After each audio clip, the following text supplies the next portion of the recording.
মাত্র ৩% জমিতে 4টি বেডরুম, একটি ড্রয়িং রুম, একটি ডাইনিং, একটি নামাজের রুম, একটি কিচেন এবং 3টি টয়লেট দিয়ে আজকের এই বাড়িটি সাজানো হয়েছে। ভিডিওটিতে বাড়িটি তৈরি করতে কি পরিমাণ ইট, বালি, রড, সিমেন্ট খোয়া লাগবে তার বিস্তারিত তুলে ধরা হবে। তাই সম্পূর্ণ ভিডিওটিতে জেবি হাউস ডিজাইনের সাথেই থাকুন। আসসালামু আলাইকুম। আজকের এই বাড়িটি নির্মাণ করা হবে বরিশালের মেহেন্দিগঞ্জে। বাড়িটি আমরা 1300 স্কয়ার ফুট জায়গায় ডিজাইন করেছি, যা শতাংশের হিসেবে 3% এবং কাঠার হিসেবে 1.8 কাঠা জায়গা জুড়ে বিস্তৃত। ক্লায়েন্টের চাহিদা মতো বাড়ির ডিজাইনকে হোয়াইটের মধ্যে ফুটিয়ে তোলার চেষ্টা করা হয়েছে। আশা করি আপনাদেরও ভালো লাগবে।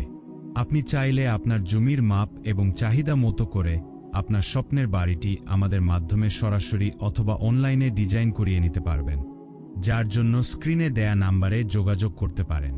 এতক্ষণ আমরা বাড়িটির বাইরের দিক দেখছিলাম, এখন আমরা বাড়িটির ভিতরের ইন্টেরিয়র রুমগুলো কিভাবে সাজানো হয়েছে তা দেখে নেই। বাড়িতে প্রবেশের শুরুতেই একটি এন্ট্রি পোর্চ রাখা হয়েছে। পোর্চ এর সামনের মূল দরজা দিয়ে প্রবেশের পর প্রথমেই স্বাগত জানাবে একটি ওয়েলকামিং ড্রয়িং রুম।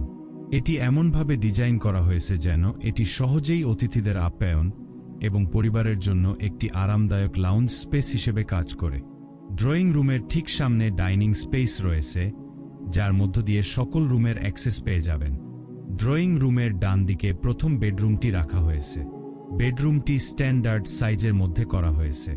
রুমটিতে বেডের সাথে ওয়ার্ডরোব, ক্যাবিনেট এবং টিভি ইউনিট রাখার মতো পর্যাপ্ত স্পেস পেয়ে যাবেন। প্রথম বেডরুম এর সামনে একটি কমন টয়লেট রাখা হয়েছে, যেখানে শাওয়ার স্পেস সহ আধুনিক ফিটিংসের ব্যবস্থা করতে পারবেন।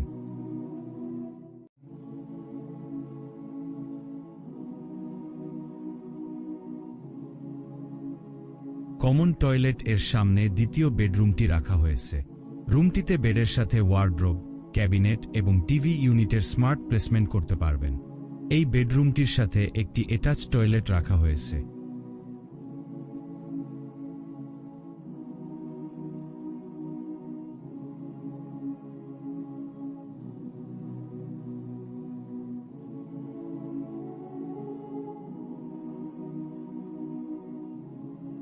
দ্বিতীয় বেডরুম এর বাদিকে এবং ডাইনিং এর সামনে সিঁড়ি রাখা হয়েছে।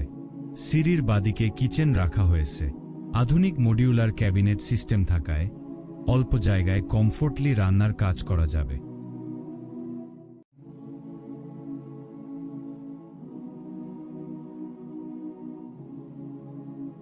কিচেন এর বাদিকে তৃতীয় বেডরুমটি রাখা হয়েছে। বেডরুমটি স্ট্যান্ডার্ড সাইজের মধ্যে করা হয়েছে এবং পর্যাপ্ত ভেন্টিলেশনের ব্যবস্থা রাখা হয়েছে। এই বেডরুমটির সাথে একটি অ্যাটাচ টয়লেট রয়েছে, যেখানে শাওয়ার স্পেস সহ আধুনিক ফিটিংসের ব্যবস্থা করতে পারবেন।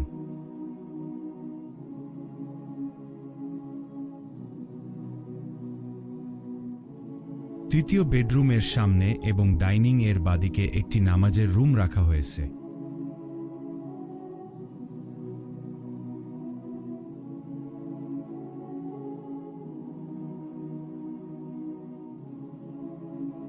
নামাজের রুম এর সামনে এবং ড্রয়িং রুমের বাদিকে চতুর্থ বেডরুমটি রাখা হয়েছে।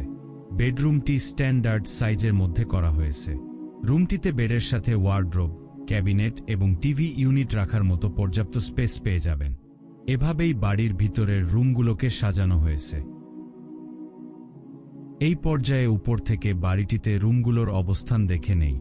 Entry porch, drawing room, dining space, প্রথম বেডরুম, কমন টয়লেট, দ্বিতীয় বেডরুম, অ্যাটাচ টয়লেট, সিঁড়ি, কিচেন, তৃতীয় বেডরুম, অ্যাটাচ টয়লেট, নামাজের রুম, চতুর্থ বেডরুম। এখন আমরা 2D ফ্লোর প্ল্যান থেকে বাড়ির বিস্তারিত মাপ দেখে নেই। বাড়িটির পোর্চ সহ দৈর্ঘ্য রয়েছে 45.5 ফুট এবং প্রস্থ রয়েছে 34 ফুট 8 ইঞ্চি। প্রথমে porch 11 feet by 4 feet, drawing room 11 feet by 12 feet. এরপর প্রথম bedroom 11 feet by 12 feet, dining 18 feet 8 inch by 10 feet 11 inch. এরপর কমন টয়লেট রয়েছে 7 feet 2 inch by 3 feet 9 inch. Attach toilet রয়েছে 7 feet 2 inch by 3 feet 10 inch. দ্বিতীয় bedroom 11 feet by 13 feet. এরপর kitchen রয়েছে 5 feet 1 inch by 8.5 feet. তৃতীয় bedroom 11 feet by 13 feet. Attach toilet রয়েছে 7 foot by 3 foot 5 ইঞ্চি।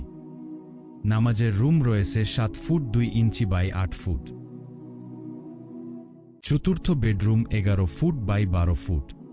এই পর্যায়ে বাড়িটিতে কি পরিমাণ মালামাল লাগবে তা দেখে নেই।